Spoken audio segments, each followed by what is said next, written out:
92.3 FM Radio Manila, your favorite music radio, Ka-Vibes.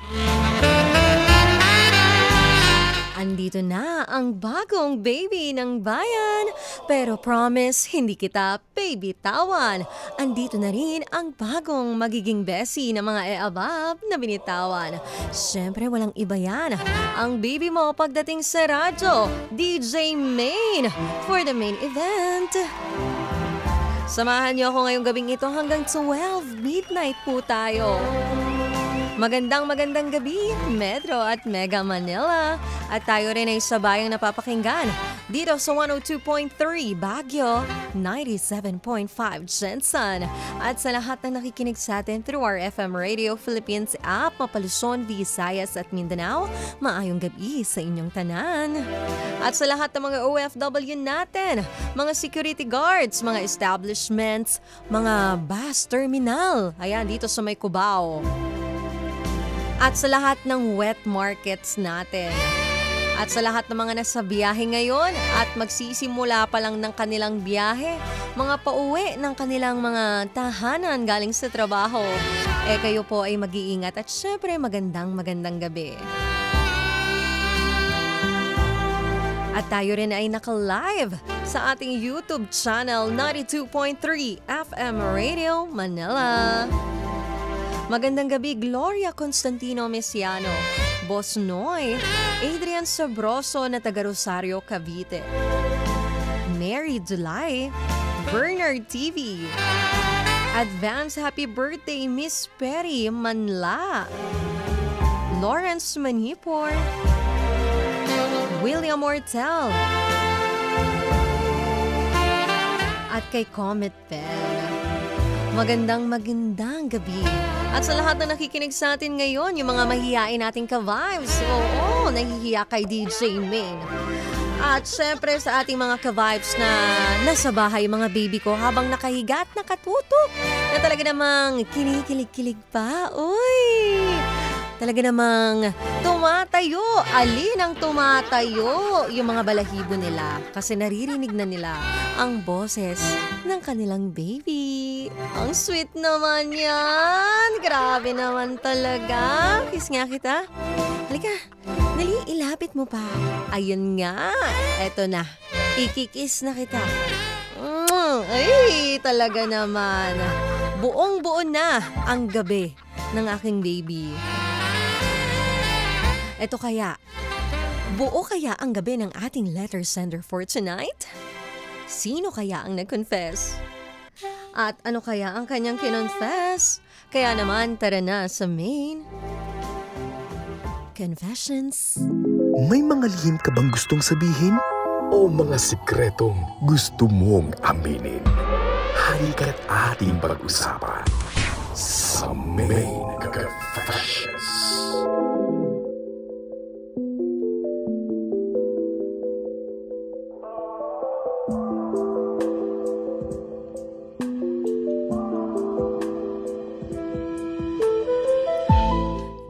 DJ Main.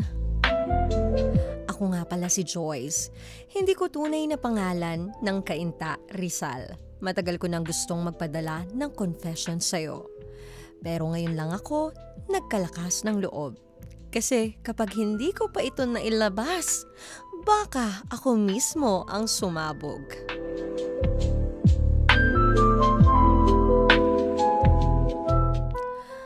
May best friend akong lalaki. Itago natin siya sa pangalang Carlo. Matagal na kaming close. As in, tipong kilala ko na ang katawan at kaluluwa niya. Pero ang problema, hanggang ngayon, hindi pa rin niya alam na may pagtingin ako sa kanya. At matagal ko na din siyang pinagnanasahan. Minsan, habang nagkukwento siya tungkol sa mga babae niya, tumatawa lang ako. Pero sa isip ko, gusto ko na sanang sabihin, kung ako na lang sana ang iyong minahal, di sana ako na lang yung pinapasabik mo sa kama tuwing gabi. Ako na lang sana yung kalaro mo habang buong puso kitang minamahal. Hindi ko alam kung manhid lang siya o sadyang torpe. Pero kada dumidikit siya sa akin, parang kinukuryente ako. One time, nalasing kami at sabay naligo sa ulan. Wala naman dapat mali siya. Pero ramdam ko yung init ng katawan niya kahit malamig ang tubig. Yung pagkakadikit ng dibdib ko sa katawan niya, yung mga basang damit naming halos wala nang natatakpan. Gusto ko siyang sunggaban. Gusto ko siyang hilahin papasok sa kwarto at balatan na parang candy. Sabik na akong matikman ang tamis ng kanyang pagkalalaki. Pero hindi ko ginawa. Umira lang takot. Yung takot na baka sa kanya ay kaibigan lang ako. Samantalang ako, gabi-gabi, ini-imagine ko kung gaano siya kasarap kalaro. Ini-imagine ko yung tingin niya habang bumubulong sa akin ng katagang, "Ang sarap mo." Isang gabi, kami ay nag-FaceTime. Shirtless siya. Ako naman ay nakamaluwag na shirt at walang suot na pang ibaba. Tuwang-tuwa akong kausap siya at kung saan-saan umabot ang imagination ko nang bigla akong naisipang maglaro.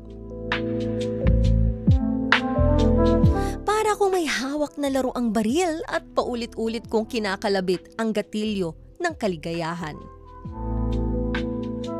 Hanggang sa maramdaman ko na lang na tila may umagos sa bandang ibaba ng aking pagkatao. Nakakakilig at nakakapanghina ang init at sarap. Kung kalaro ko lang sana si Carlo, mas masaya. Anong gagawin ko, DJ Main? Aamin ba ako kay Carlo? Lalandiin ko na ba ng todo at tingnan kung bibigay siya? O magtitiis na lang ako at ipagpapatuloy ang pantasya ko sa kanya? I need your advice, please. From Joyce ng Cainta, Rizal. Napakainit naman talaga ng ating letter sender for tonight. Grabe. Ikaw ba ka-vibes?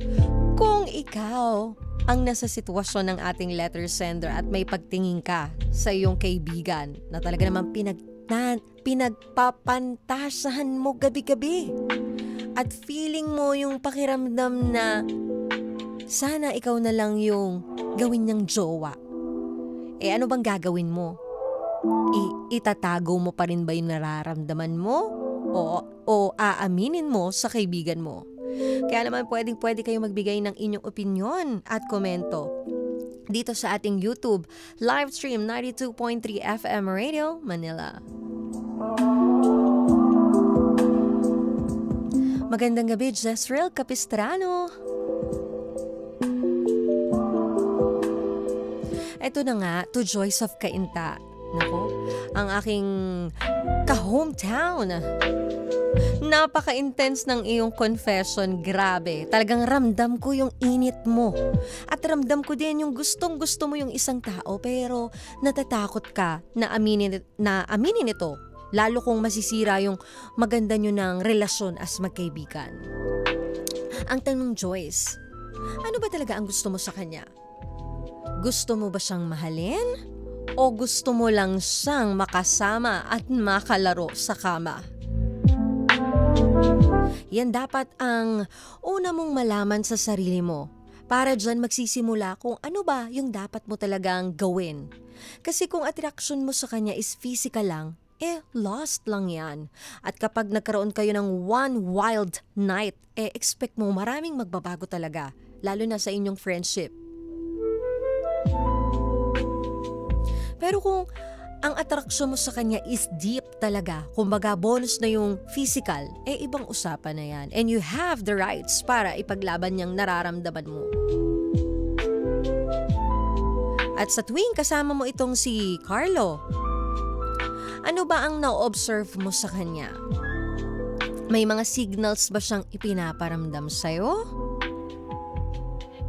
Baka kasi akala mo manhid lang siya pero ang totoo, may tinatago lang siya sa'yo kasi baka parehas kayong nagkakapaan. Tandaan mo, Joyce, ang mga lalaki magaling magtago ng nararamdaman nila and takot sila to express their feelings kasi baka masaktan sila or gusto nila ng assurance na gusto din sila ng babae. Syempre lalaki yan eh. Yung ego at pride pa rin yan. Lalaki ako. Dapat ikaw ang patay na patay sa akin. Para akong santo na dapat sinasamba-samba mo. Ganon ang mindset ng mga lalaki. Kaya swerte kapag nakatagpo ka ng lalaking all out, na kayang ilabas, kayang express, kayang umiyak sa harap mo, kayang tumawa, kayang umamin ng nararamdaman niya, at kayang maging sweet. Kasi kailangan mo munang hulihin ang kiliti ng isang lalaki para mawala yung wall niya. At ang nakakatawa, pag nahuli mo ang kiliti ng isang lalaki, para silang mga baby. Na kahit ang lalaki na, ang tatanda na, nagbi-baby talk pa yung mga yan. Kapag nahuli mo ang kiliti nila at nakuha mo ang loob nila. Pero yun nga, sad to say, motto ng halos karamihan ng lalaki, yung wear your heart on your sleeve. Diba? Ang hirap kapain nun. Napaka-confusing sa ating mga babae. Ano ba talaga to? May gusto rin kaya sa akin to? May nararamdaman din kaya sa akin ito?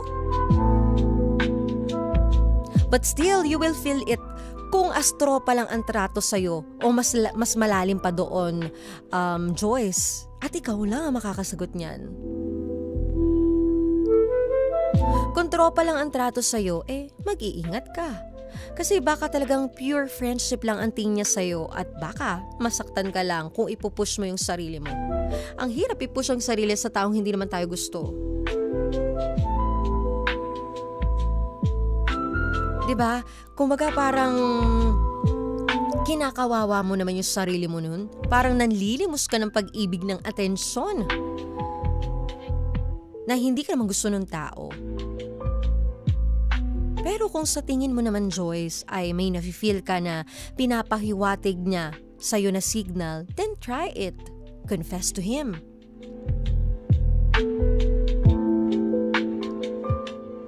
Pero need mo tanggapin yung risk, like kapag tinaray mo nang mag-confess at lumande sa kanya, then he accept it. Pero pagkatapos ay sinabi niyang, sorry friends lang talaga tayo wala kang magagawa. You need to accept it, Joyce. Kasi nasa stage ka na parang nag-experiment ka at hinuhuli yung totoong nararamdaman niya sa'yo. So need mo i-ready ang sarili mo. Sabi nga, expect the unexpected always. Para hindi ka masaktan. Sabi ni Comet Ben, magtiis ka na lang. Di naman nagpaparamdam na mahal ka niya. Bawal ang maging martir sa ganyang pag-ibig. Totoo naman, kung magpapakamartir ka na, doon na sa taong karapat-dapat at deserve ng pagiging martir mo, yung alam mong mahal ka din, di ba? Grabe naman to, ang ganda ng DJ na to. Hi, Kuya Ching! Good evening sa'yo. Sabi naman ni William Mortel, walang masama umamin basta totoo at talagang mahal na mahal niya yung lalaki. Well, totoo din naman yan. Kesa naman, pagsisihan mo bandang huli. Iba pa rin pag tayo ay nagsasabi ng totoo, nakakaluwag sa ating pakiramdam. Wala tayong bit-bit. At least, she tried. Diba? She tried na umamin itong si Joyce. Na ilabas niya yung totoo niyang nararamdaman. Kung hindi man same ng nararamdaman niya, madali niyang ma-let go ito. Kaysa yung tinatago niya lang at daladala niya yan hanggang in the future. Ang daming what ifs. Ganyan talaga. Need natin sumugal, pero dapat mina-mindset na natin na ang pagsusugal, walang assurance yan na mananalo ka. Pero ang importante nga, tinry mo at nalaman mo kung panalo o hindi. Pag natalo, lesson learned. Pero ito yung pinaka nakakatakot yung hindi ka sumugal. Kasi, paano kung siya na pala?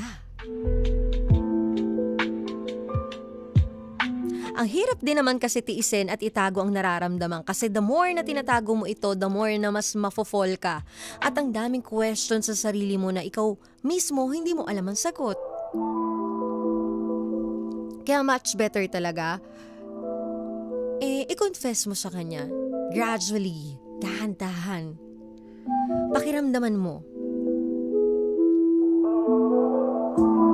Kaya as kapwa babae mo, ang masasabi ko lang na pwede mong gawin is test the waters slowly. Huwag biglang sugod ng todo landi. Simulan mo ng mas subtle flirtation. Tingnan mo kung paano siya mag-respond. Pag may nakitang green light, then escalate gradually. Pero, if wala talagang signal and he keeps treating you as tropa lang, stop na. Para hindi ka masaktan at hindi din bumaba ang value at worth mo as babae. Dahil for sure maraming nakakagusto sa'yo. Hindi ka lang aware. Dahil baka sila mas deserve nila ang pagmamahal at atensyon mo. So Joyce, protect yourself. Kung kailangan dumistansya ng konti para hindi ka lalong ma-fall. Kung sakaling hindi kayo same page nitong kaibigan mo.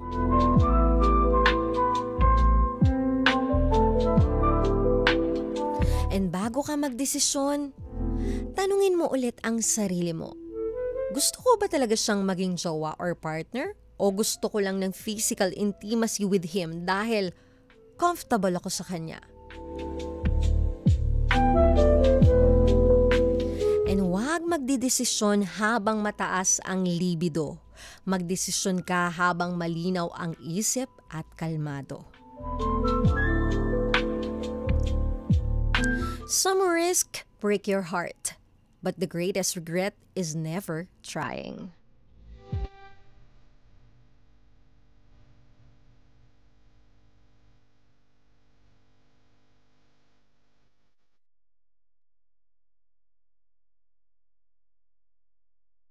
Habang nila Boss Noy, isang sugal ang gagawin mo. Pero kung handa ka sa mangyayari, okay, ikaw bahala. Pero mahirap magtiis ng ganyang klase ng tao na parang robot walang pakiramdam. Ito naman sabi ni Jezreel Capistrano, walang problema magpakatotoo. Basta alam mo rin kung paano din pahalagahan ang sarili mo. Yes, totoo yan ha. Minsan kailangan talaga natin sumugal. Relationship yan. Goals mo sa buhay, trabaho. Kasi hindi mo malalaman kung mananalo ka kung hindi mo itetry. Pero magtitira ka pa rin para sa sarili mo. Para sa ganun, kung madapa ka man o matalo ka man dito sa sugal na ito, may another pang susugal ka na naman. Kaysa binuhos mo lahat, wala nang natira sa'yo. Paano sa susunod, wala kang pangpuhunan?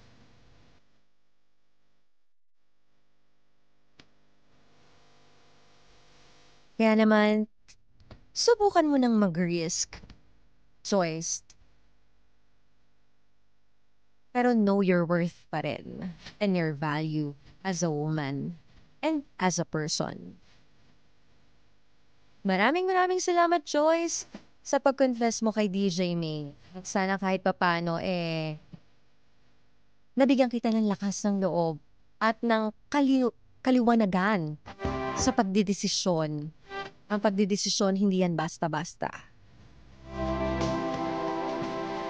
Kaya naman sa lahat ng baby at ka-vibes, kung may pinagdadaanan sa buhay, love life, kahit ano pang problema yan, trabaho, sarili mo, friendship, pwede niyong ipadala ang confession nyo dito sa ating Facebook page, 92.3 FM Radio Manila. O hindi naman kaya sa ating Viber, 0954-406-1967.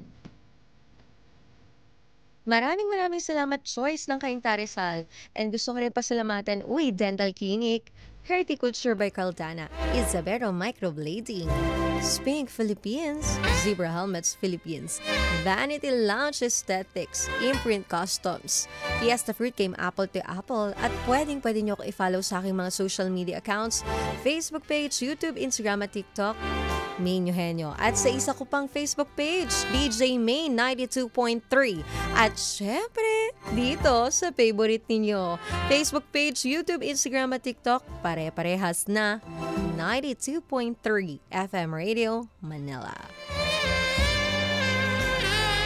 Magkarinigan at magkapiling ulit tayo tomorrow night for another Main Confession.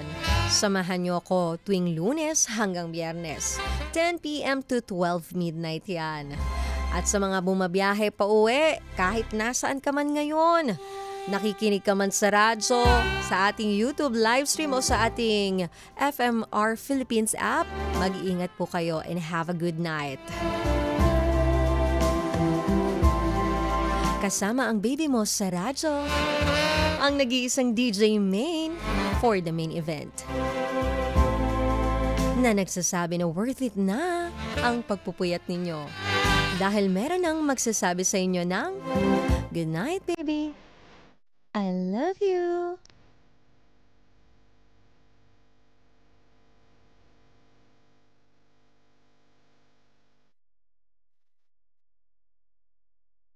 Minsan may mga taong halos kilala na natin ng buong buo. Minsan sila pa yung pinakamalapit sa atin pero sila rin ang pinakamalayong abutin. Mararamdaman na lang natin na mahal na pala natin sila. Ang tanong, ganun din kaya ang nararamdaman nila? Kaya mapapabulong ka na lang sa sarili mo na kung ako na lang sana.